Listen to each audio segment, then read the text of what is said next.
Now, when Rachel saw that she bore Jacob no children, Rachel envied her sister and said to Jacob, "Give me children, or else I die." And Jacob's anger was aroused against Rachel. Am I in the place of God, who has withheld from you the fruit of the womb? Here's my maid, Bilhah. Go into her, and she will bear a child on my knees, that I also may have children by her. Then she gave him Bilhah, her maid, as wife, and Jacob went into her. And Bilhah conceived, and bore Jacob a son. Then Rachel said, God has judged my case, and he has also heard my voice and given me a son. Therefore she called his name Dan. And Rachel's maid Bilhah conceived again, and bore Jacob a second son. Then Rachel said, With great wrestlings I have wrestled with my sister, and indeed I have prevailed. So she called his name Naphtali.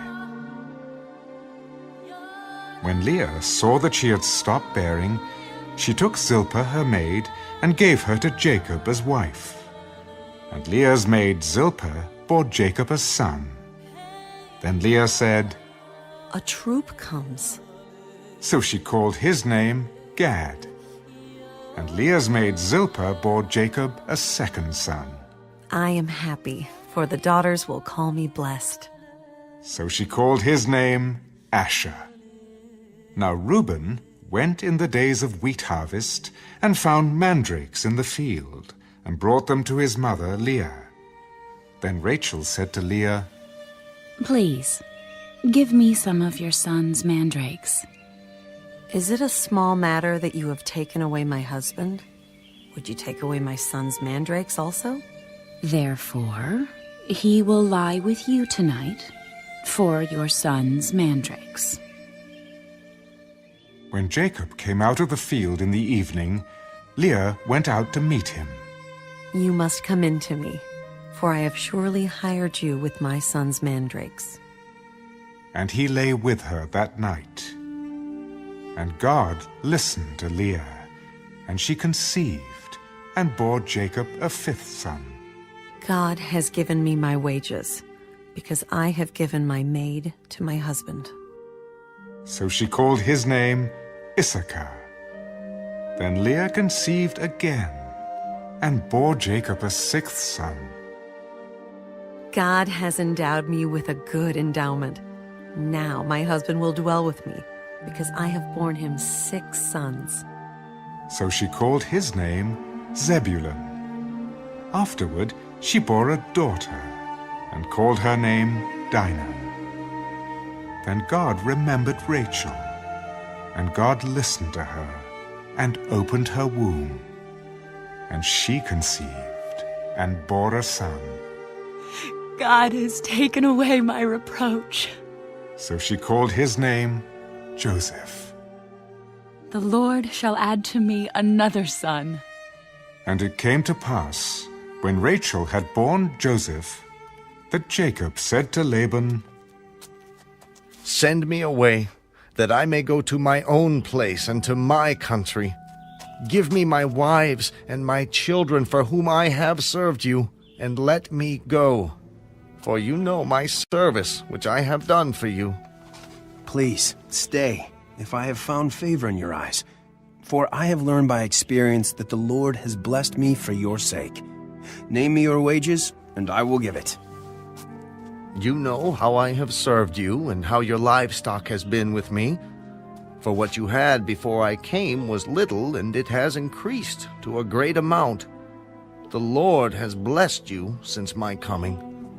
And now, when shall I also provide for my own house? What shall I give you?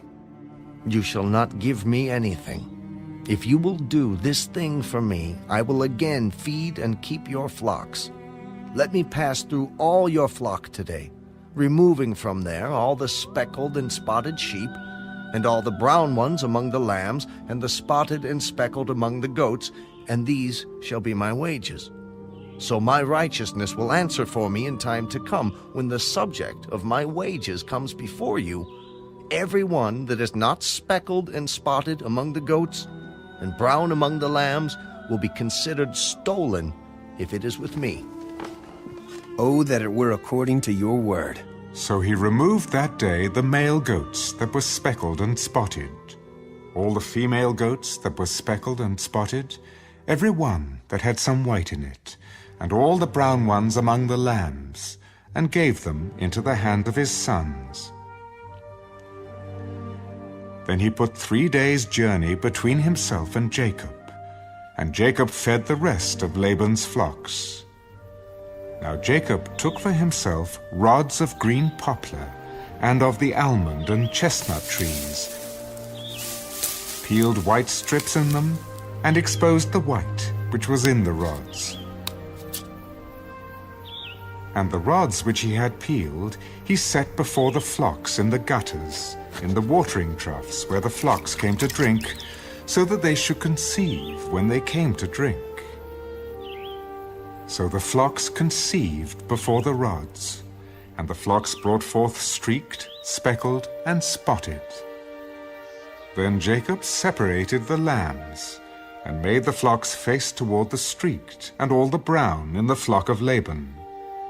But he put his own flocks by themselves, and did not put them with Laban's flock. And it came to pass, whenever the stronger livestock conceived, that Jacob placed the rods before the eyes of the livestock in the gutters, that they might conceive among the rods. But when the flocks were feeble, he did not put them in. So the feebler were Laban's, and the stronger Jacob's. Thus the man became exceedingly prosperous, and had large flocks, female and male servants, and camels and donkeys.